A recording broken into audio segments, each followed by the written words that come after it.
So welcome again. Please, before we start, please unmute your microphone. Say hello to everybody. You can unmute. I saw already Nina from Madrid. We had Mimi from Guatemala.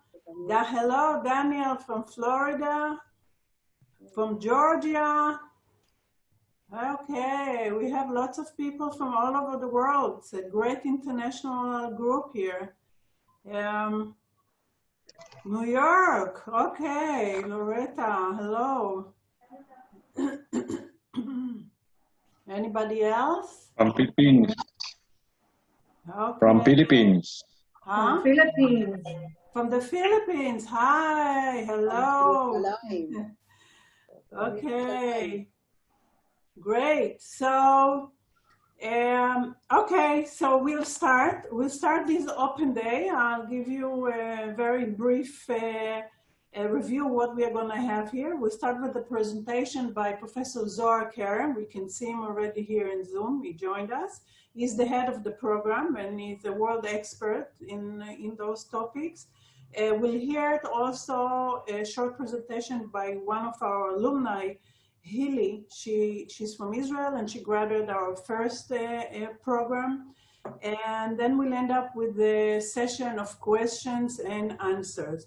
However, while during the presentation, if you have any questions, please use the chat. We have here Elena, who is the program coordinator. We have Meital, the international program team leader. She will be answering all your questions. So don't hesitate, keep on asking us questions on chat and we'll answer all the questions. Professor Zohar Kerem, I can't say the floor is yours, but I would say the Zoom is yours. So go ahead.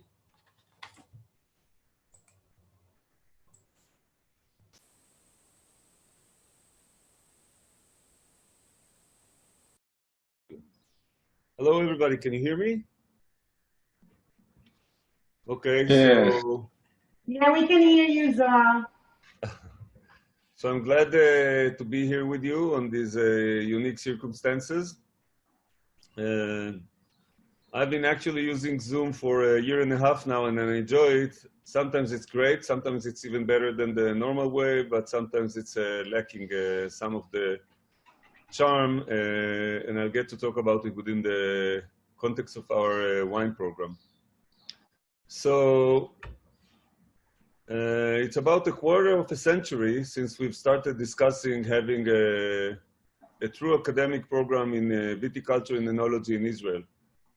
And for almost 20 years, there were ups and downs and changes in the direction, trying to convince our authorities, may it be the university or the state, that a program like this is needed in Israel. And the first question was always, why is it needed in Israel? There could be many, many answers to this. All of them are probably correct.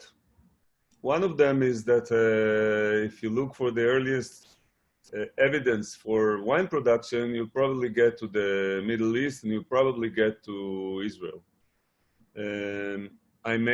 I will be happy to share with you a research that I'm doing now with an archaeologist who's excavating Masada. And we were able to look into probably, let's say, 2,000 years old amphoras.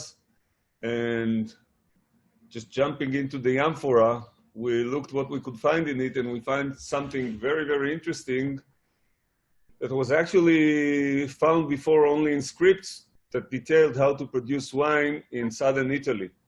Specific, very, very specific wine, and by our chemical analysis, we were able to find some things. Then I called the archaeologist and I said, this is what we found. It's not exactly wine, it's something very different. And then he said, wow, I have the script for this, but nobody ever found the wine. So a recipe written in Latin about 2,000 years ago described how to prepare a specific wine in southern Italy. And we find the wine today with chemical analysis in Masada. So I think this is why we need a program in Israel. But there are many, many more reasons to this, and I'll try to go over it. Today we're almost completing the second round, the second cycle of our program. And as you can see, we already have our own wine and we already have our own grapes. So I'll move to the next slide and I'll try to work by the slides. There is a time limit. Racheli, I've seen in the chat that some people are trying to go into a Google meeting. I'm not sure what this is, but if we can help them, if we can send again the link to the Zoom somehow. Mimi, can you do this, please? And I will just try to mute. Please, all of you who are only listening, put yourself on mute because otherwise we hear different noises and for me, it's very difficult.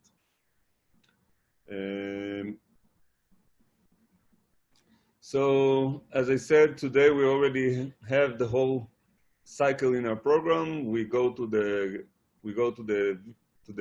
vineyard. We take care of the vines, then the grapes, then we harvest, then we produce our own wine, and then we fill it into our bottle. And actually, I think that our program was built following a thorough research of what others are teaching in their programs, in the more famous programs in France, in the US, in UC Davis, for instance, or in Ontario. Sorry, not Ontario.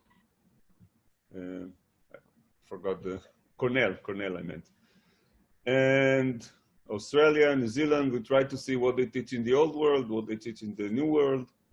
By the way, kind of a question, I'm going to ask you now a question and I'll let you think about it and maybe later on we'll try to suggest one answer. And if I would ask you to name one difference between wines of the old world and what we call the old world and wines of the new world, what would be the one difference that you would mention? And don't answer now, but just try to kind of think about it. What's the difference between wines of the old world and wine of the new world? And I'll go to the next slide. So just a second.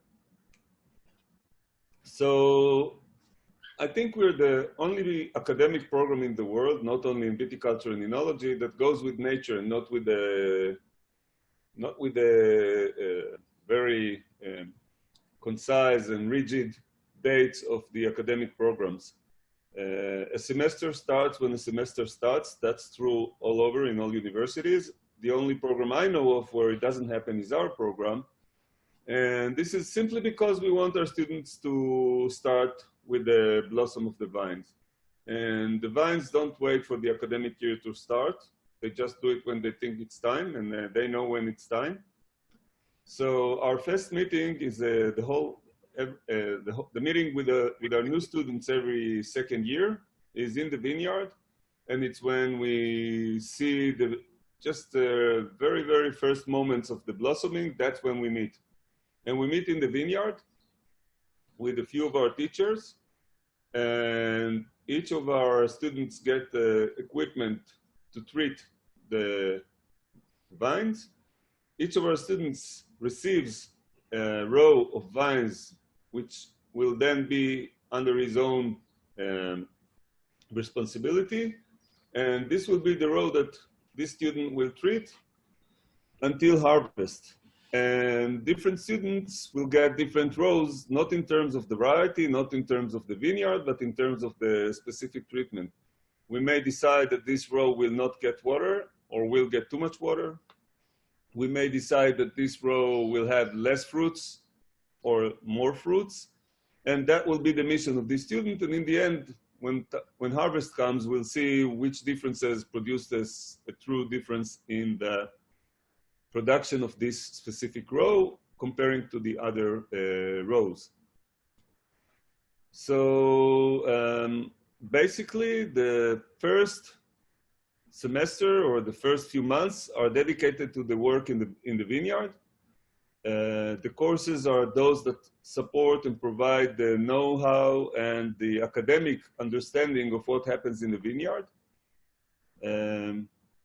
Basic courses, at this time we also teach chemistry. At this time we also teach a few other things.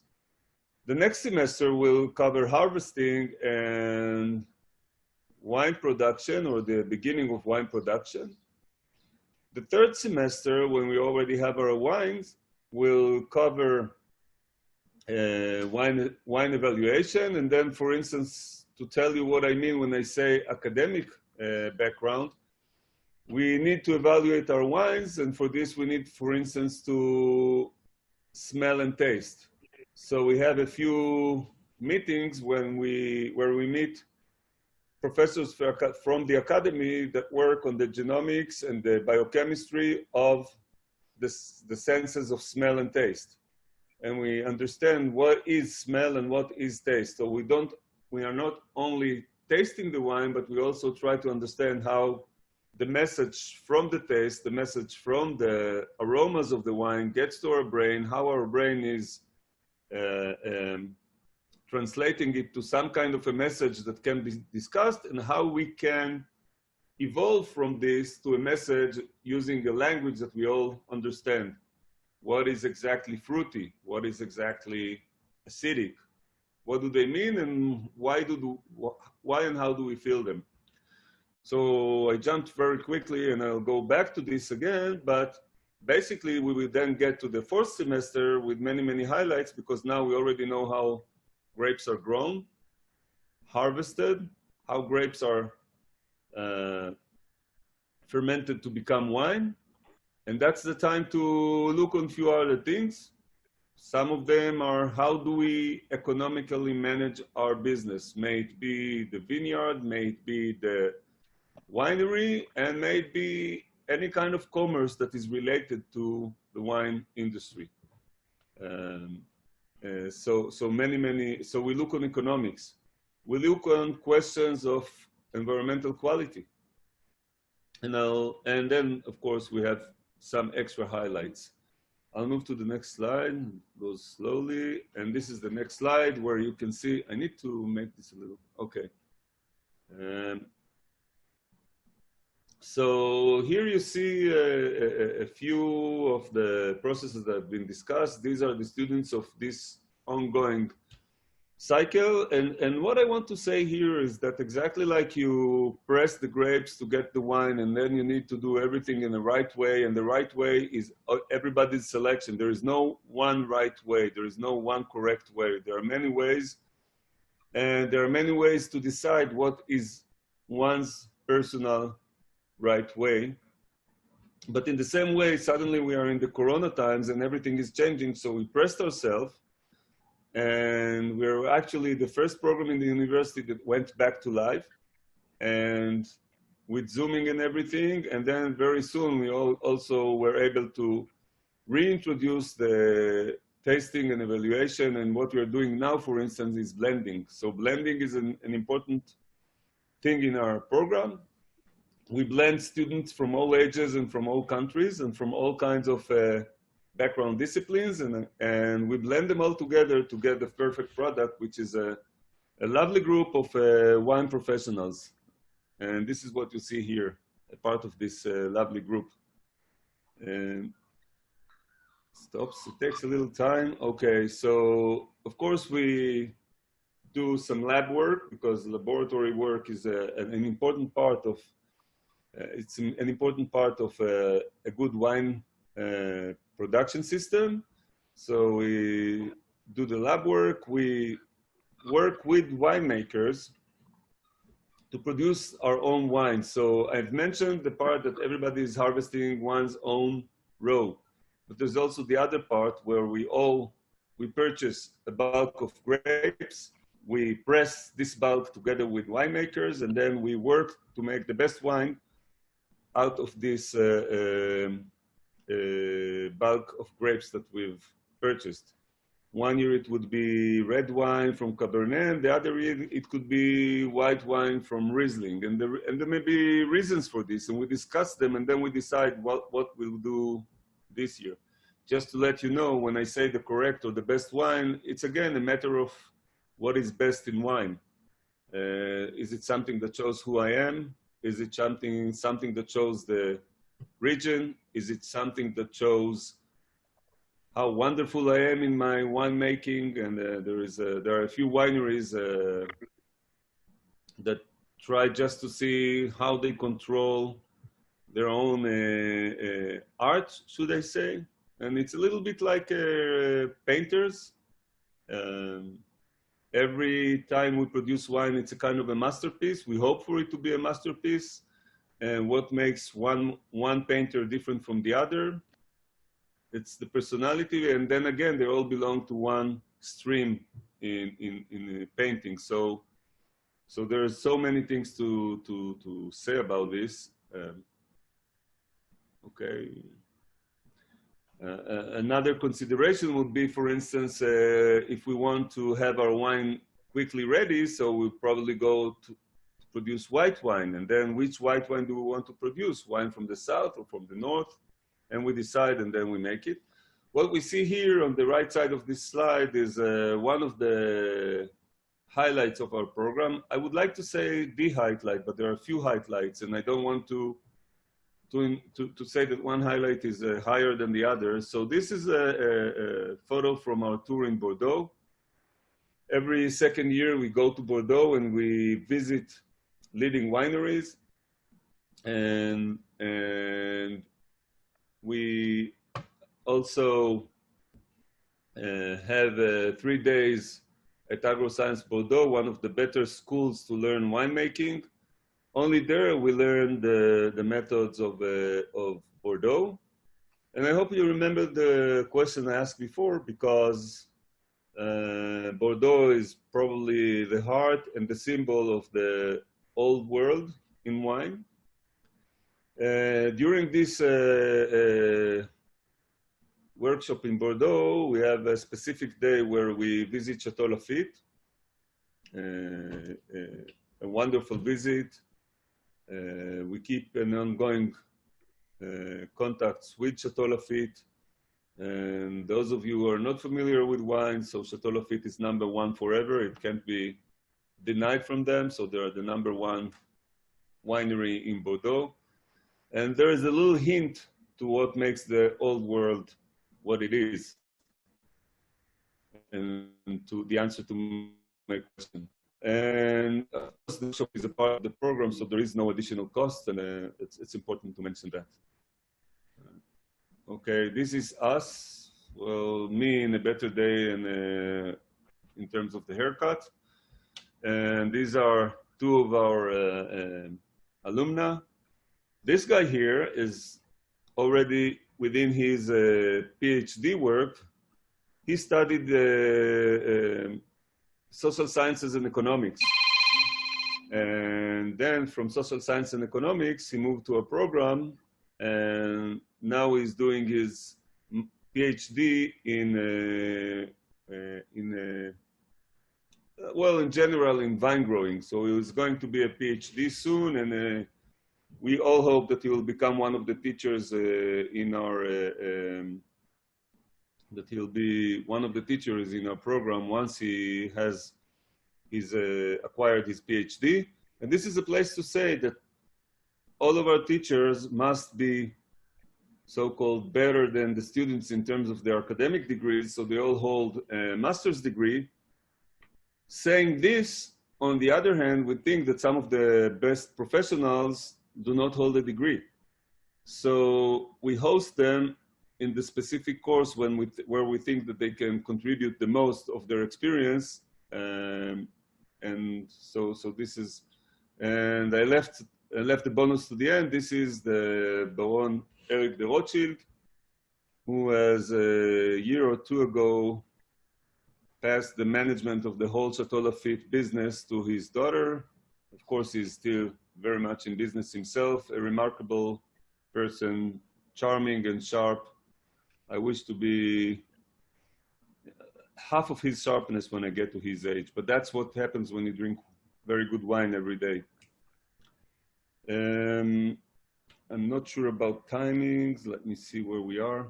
Okay, so I still have a little bit time. So back to the question, why Israel, and not to talk only about archaeology. There are a few things that are happening today in Israel. 20 years ago, when we started to discuss this program, we were trying to produce wines like in Bordeaux in Israel. a few little differences. For instance, in Bordeaux, there are 2 weeks or 3 weeks at most when one can harvest because of the weather. And in Israel, we probably have 3 months to harvest. That's a big difference. In Israel, the winter is warm and the summer is very hot. In Bordeaux, the winter is freezing and the summer is also sometimes not so hot. And they have summer rains and we do not have summer rains. So a little bit of the differences between us and Bordeaux. So for 100 years since the return of the wine industry to Israel in the late 19th century to the late 20th century, we were trying to make Bordeaux wines in Israel.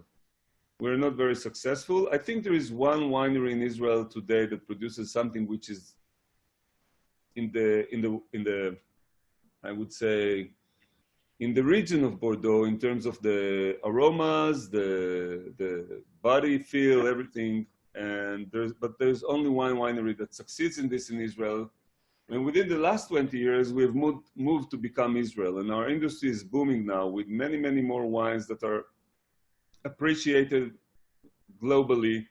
We export wines to many, many countries, and our wines are moving their way out from the kosher corner into the wines of the world shelves. And this is a big change for us. We're not trying to produce kosher wines anymore. We're trying to produce Israeli wines, and that's a big difference. Now, there will be kosher, but that's not their claim to fame. The claim to fame is simply being great wines. In Israel, we have our agriculture, which is advancing quickly, starting from irrigation in the desert, irrigation in the more rainy areas. We irrigate everywhere. And we have studied irrigation and fertilization, or what we call fertigation, for decades. And this all finds itself in the viticulture. And it all has effects on the wines. And that's a place to study fertigation in the vineyard. Not always to agree with it, but that's the place to see what it does. We have diverse climate zones. Where I live now, it's yesterday it was at this time it was almost 40 degrees. We hiked in the Golan Heights. It was 20-something degrees. We jumped into the water in the Golan Heights, and it was freezing.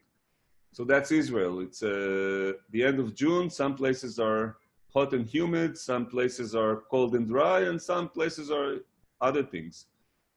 We have, of course, we have a desert, and we have coastal areas, and we have mountains. So diverse climate. And the end is that we are hectic. We always try to do something better. We never stick to what worked for us. We look for the next thing. So we have probably all the varieties, the important varieties of wine, of wine producing vines. I think we have them all in Israel. Sometimes there may be only a few rows. Sometimes they will not succeed, but that's the place to see how a specific variety looks like, how it grows under different conditions. And again, we used to be probably a Cabernet Merlot country, but now that's not the truth anymore. We have all of them, and I think today we're Petit Verdot and Syrah, and who knows what will be next. So these are a few of the reasons. Put aside the archaeology of wine, which is an interesting archaeology work in Israel, and the archaeologists, they look for people who understand wine and that can give the boost to their archaeological studies. So that's another direction that one can grow from our program and move into being a historian or archaeologist. This program will also give the best background for these. I'm checking my time. So these are our students. On the right here, you can see how it looks when we finish a year of studies. These are some of the bottles that we've opened and tasted and evaluated together. We start from the first meeting. We already start with a few lessons about how to taste wine. And then we leave it, and we leave the students to evolve their skills, to evolve their vocabulary. And it is only on the last fourth semester that we go back to study how to evaluate and appreciate wines. And at this time, we go back to understand what we learned a year and a half ago and how we can take it to the next levels. One next level is competition tasting, which is completely different from blending and producing tastings. There are two different, and competition and blending are very different from trying to taste and understand what will be pursued by our clients. So three different higher levels than what we've started with. And here you can see our students simply in the vineyard. Well, they all look happy. Of course they're happy. I mean, what can be more happy than being in the vineyard when everybody else wears masks and we're keeping our distance in the vineyard. And so to wrap this up, we have 4 consecutive semesters starting with the Vine Blossom. Our degree is non-thesis. What does it mean? It means that one who studies this program does not have to make his own research or her own research. And if one wants to go to a PhD in the experimental sciences, one will have to do some kind of a research, a small research, in order to be accepted for PhD at the Hebrew University. But it also means that we teach Thursday and Friday. And the other days of the week are free for everybody to do what they need to do, what they want to do. May it be work in the wine industry, may it be work in a different work that supports salary, may it be simply studying Hebrew and traveling in Israel and learning to understand Israel. So Saturday to Wednesday, no studies.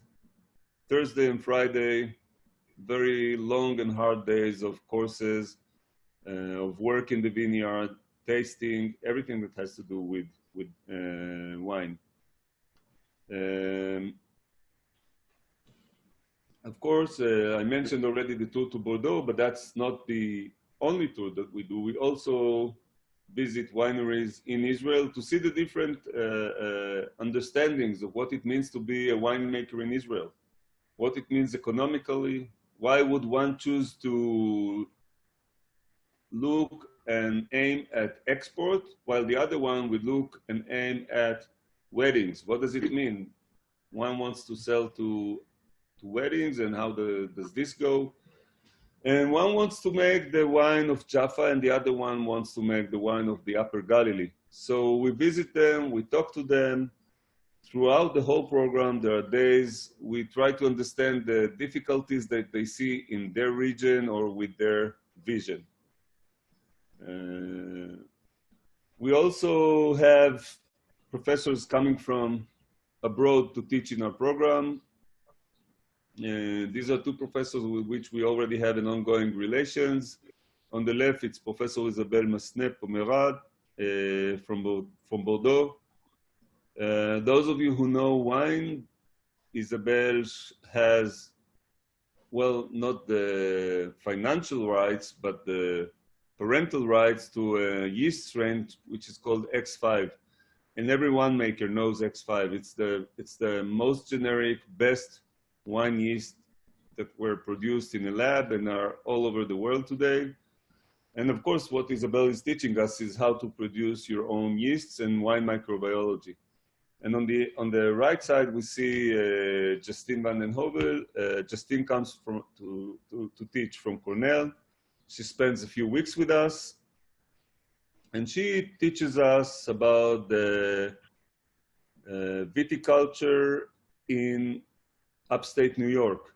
A whole different story. It's the new world. It's cold. It's different climate, different people, different tastes. So we get to see, and we have other professors that are coming from abroad. Our intention is to bring more and more of them because they bring a lot of interest, but also a lot of brainstorming into our program. Each professor from each country brings a completely different point of view on the wine world. Before I give others the right of talk, The general information, in order to be accepted, one needs an undergraduate from a recognized institution. All programs are good. Social sciences, physics, mathematics, space sciences, and cyber. And to bring everybody to one starting point, we have a preparatory program of about 2 months where we have our own PhD students that are undertaking the mission to bring their students, a few students, so it's a few students with one PhD student, to bring them to the level where we can all start with one vocabulary. Some of us who come to this program don't know what a plant is and where the roots are and where the leaves are. And some of us do not know anything about statistics or economy. So we try to bring them all to one point so we can really dedicate our time to the program itself. The tuition is about 28,000 US dollars. And that's for the 2 years, including the workshop in France. The preparatory programs is about 1,500 US dollars. The next program will start on March. And this is, of course, the start of the university semester. It will probably truly start on February 2021. Again, when the vines will decide to blossom. And the preparatory program will start in a few months at the beginning of November. The certificates that we give, one is MSc, Masters in Sciences of the Hebrew University of Jerusalem. It's a Master's in Science. It's not a strange school that gives some kinds of a strange diploma. It's a Master's of Science of the Hebrew University of Jerusalem. And we also propose to support and assist in a practical internship in a commercial winery. Easier for us in Israel now because of the corona, but we also have our contacts with wineries abroad, Canada, South America, US, Australia. We will be happy to assist in this. And in order to get the diploma in Enology, one needs to complete 140 hours in the winery. This photo reminds me that all of our students so far have incorporated into the wine industry in Israel. And you'll meet one of them soon, in 2-3 minutes. You'll meet one of our alumni.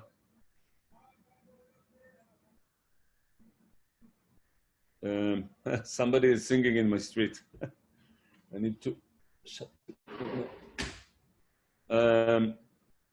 So the options are, of course, within the wine industry, which is winemaker, assistant winemaker, laboratory worker in the winery, grape grower. These are, I would say, easy options.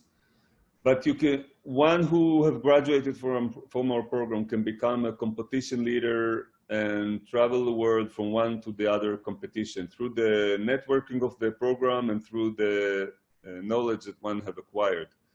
And one can become a trader, which is a great thing if you have the skills and the soul for becoming a trader, and you can trade wines that are in the wine exchange at London. You'll never see your wines, but you can trade them. One can become, I hope actually for two things. I hope for one very good wine spectator, wine evaluator that will publish in the world, in the global newspapers, and we will become so well known because our graduates did that.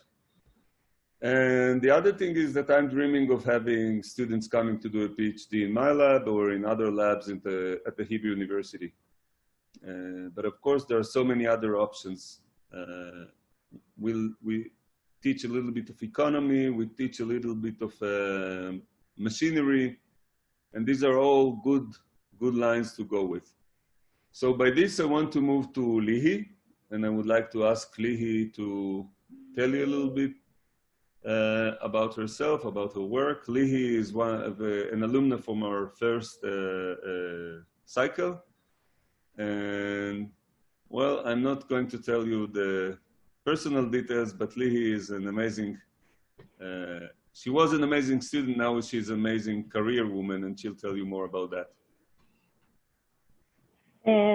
Well, thank you for the introduction. Hi, everyone. Thank you for the compliments as well. My name is Lihi, and I'm a graduate of the first cycle of the program at the Hebrew University. I came to this program actually from a background of research in biology, in neuroscience more specifically.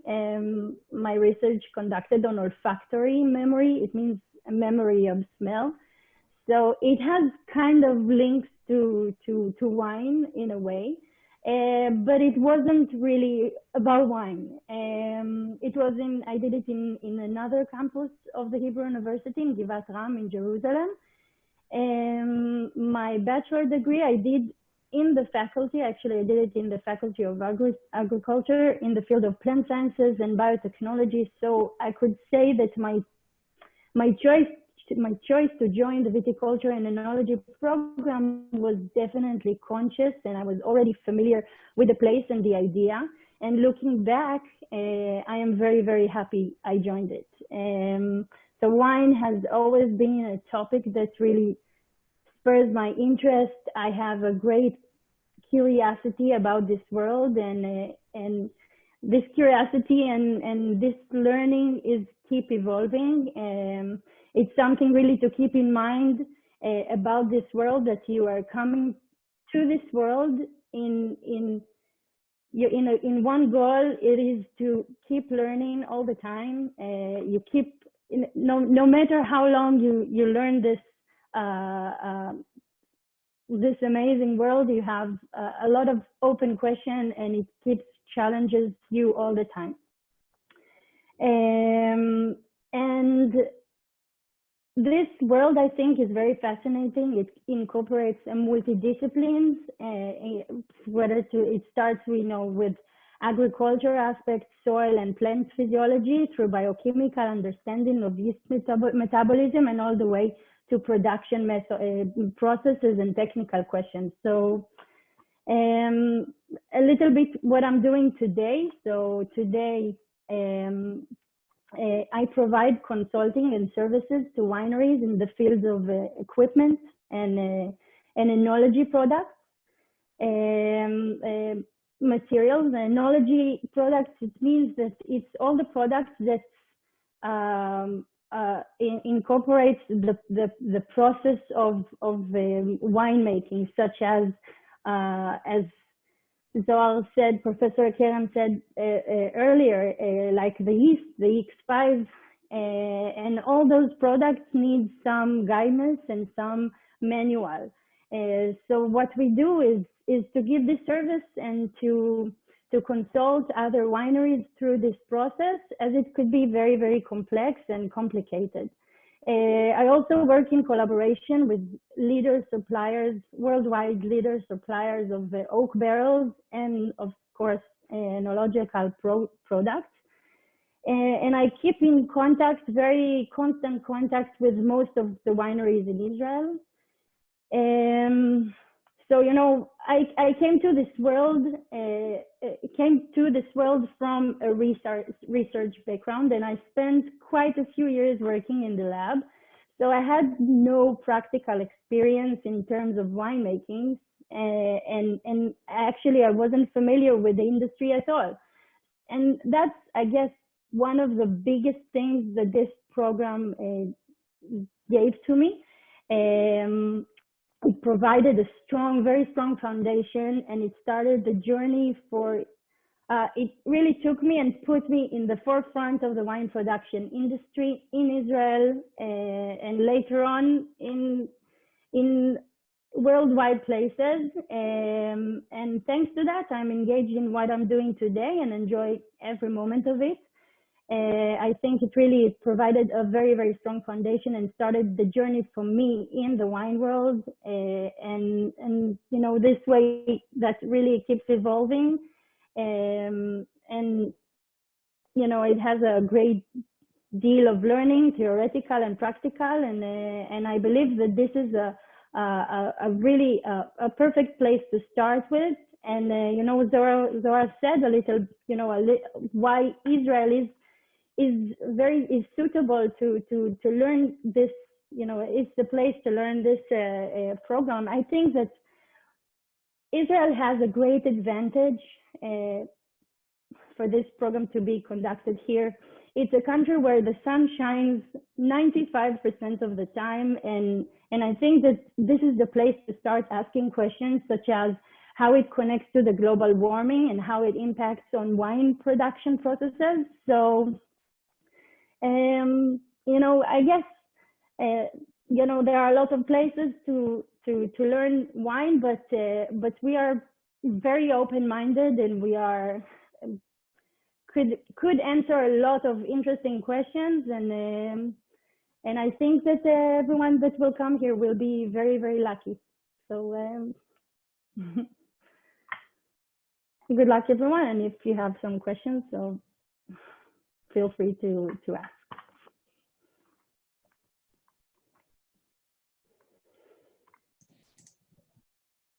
Okay. Zohar? Okay. Hi, we've got a few questions from the chat that would be very happy if Zohar can answer. First of all, one of our participants asked, how is our program different from the program that is offered in UC Davis in the US? Lee, do you want to answer this? Wow, that's tackling. Well, I don't know how the program works in Davis, but... I will start and you'll correct me where I'm wrong. Okay. Okay, let's go for it. Basically, and again, we're a younger program, and maybe I did not mention it, but we're one of the beloved babies of the president of the university. And being younger means that we are more... fresh. More, yeah, I think fresh, yes. So sometimes, you know, in wine you need to age. And for now we are adding, well, one thing that comes to my mind immediately is the fact that we had marketing and internet marketing as parts of our program from the beginning, and we now extend this part because we see the interest of the students and we find better teachers to teach this. So in several universities, including Bordeaux, including Brox in Canada, and including UC Davis, they now have programs dedicated to wine economics. And we see this as a chance to learn everything, because you start the program, you're not sure what will be in the end, what will be your interest in the end. And I think this comes to you, Lihi. When you start, you find what your interests are. So we're trying to give academic and practical backgrounds in everything that we can. So we have incorporated economy and marketing into our program. So Lee, how did you feel about this? I mean, is it true? No, for sure, I agree. And as you, exactly as you started it, I think that we are open-minded, and I think that this program is very intimate, at least in my opinion, was very intimate, very boutique. Everyone has had its own place and had its own uniqueness, every student, I mean. And, you know, I really, as a student, I really felt I'm finding my way all the way from the beginning, from the program itself, not when I finished and I started it. So, and I started the journey. So I started the journey once I signed to the program, and I'm not sure that every, you know, big program in the world would be like that, because when you are more, I would say, aged, then you are more,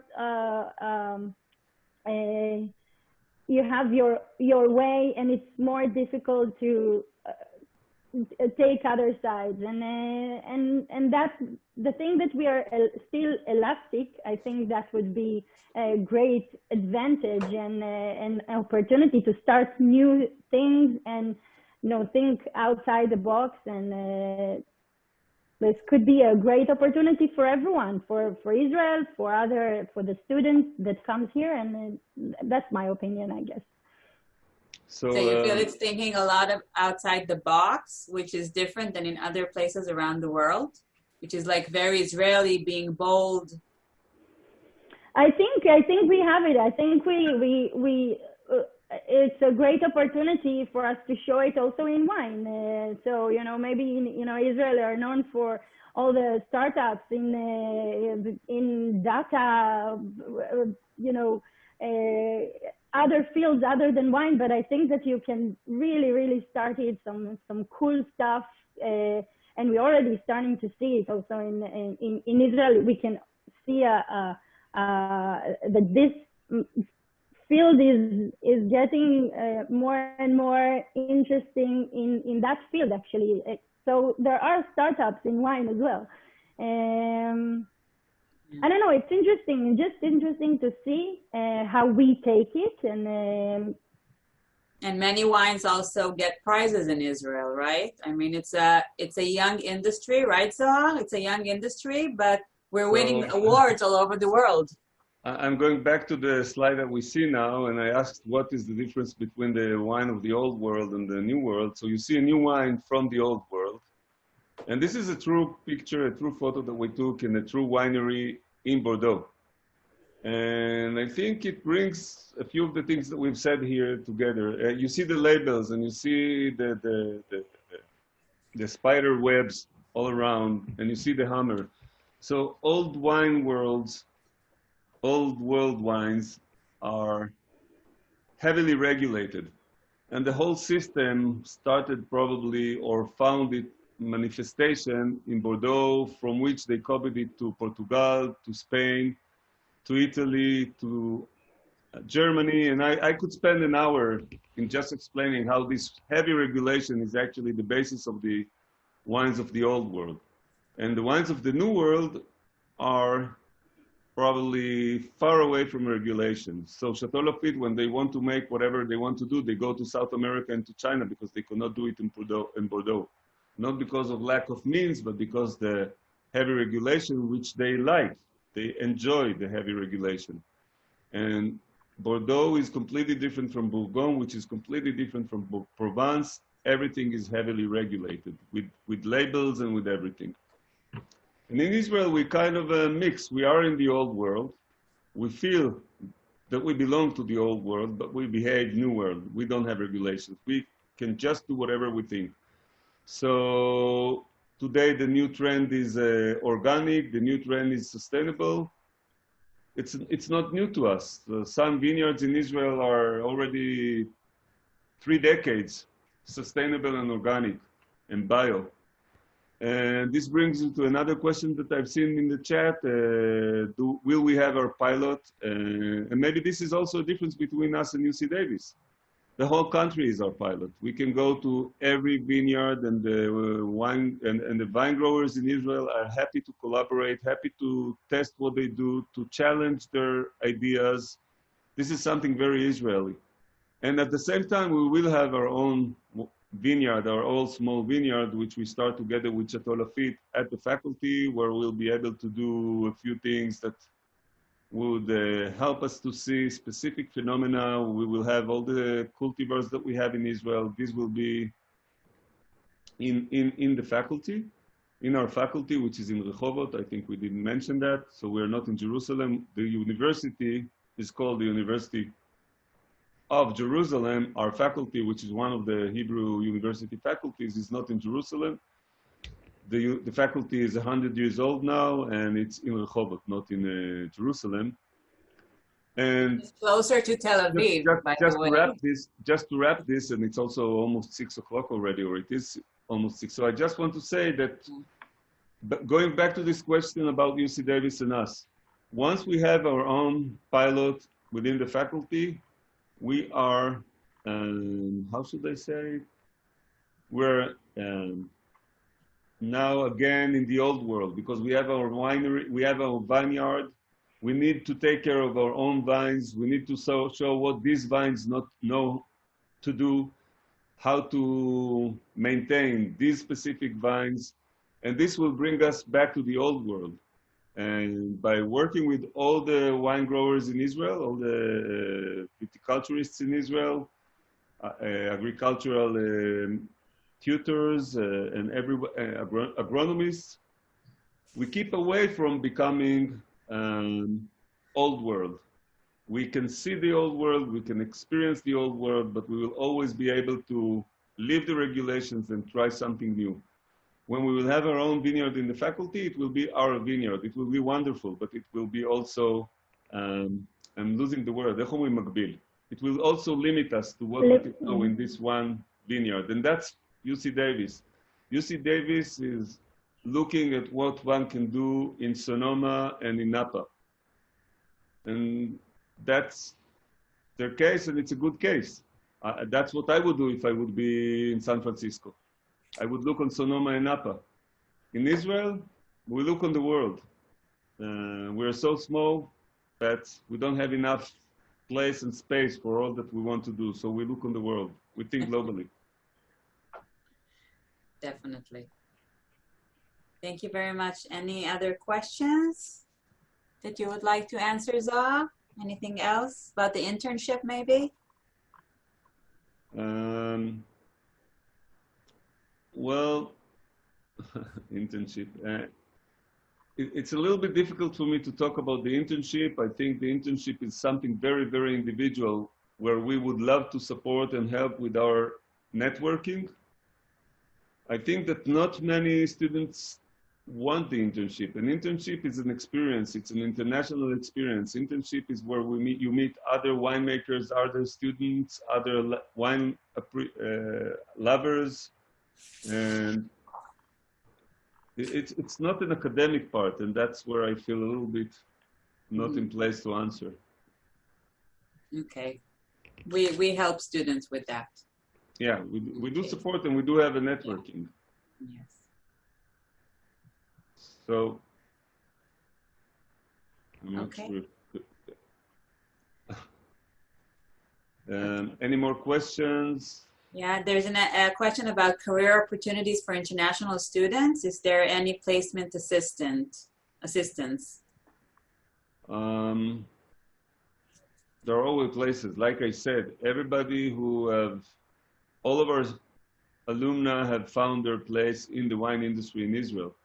And I expect the same with this cycle, because most of them are already incorporated into the wine industry. There is a need in Israel for wine professionals who have academic background. There are many, many professionals, but without this academic background that actually opens your mind.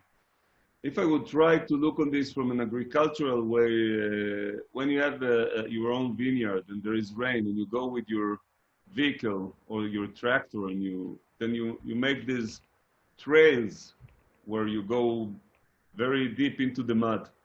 Now the next year or the next one that will follow you will go in the same trails because they're already there and you have paved the way. When you go to the academy, you just forget all these trails and you try to go and have, the bird's view of the whole industry. And when you look with the bird's view, and this happened with some of our students before, they said that now they understand that what they did is not exactly what they meant to do, because maybe if they would do it in a different way, they'll go and become better. And so, yeah, there are chances. But in any case, international students can find job placements abroad because they will already have the background that they need in order to work in that industry. And again, we do have a networking, and it grows all the time. Our networking, our name becomes more, I don't want to say famous yet, but we have already been heard of in a few places. So that's wonderful. So Napa, Sonoma, New Zealand, Australia, China, you name it, and we will help you get there. Definitely. But first, come and study. And we do teach in English. Of course. That's the most important thing. Okay, thank you, everyone. We look forward to seeing you here in our campus, hopefully soon. Thank you, Lihi and Zohar. Thank you, everyone. Thank you. And welcome. Eliza. Thank you. Goodbye. Lee, we need to meet. Forward to see you all. Sure. Tell me when. Yeah, you all have amazing backgrounds, guys. See you Yeah. soon. Bye. Bye. Bye. Bye, Lee. Thank you. You're welcome.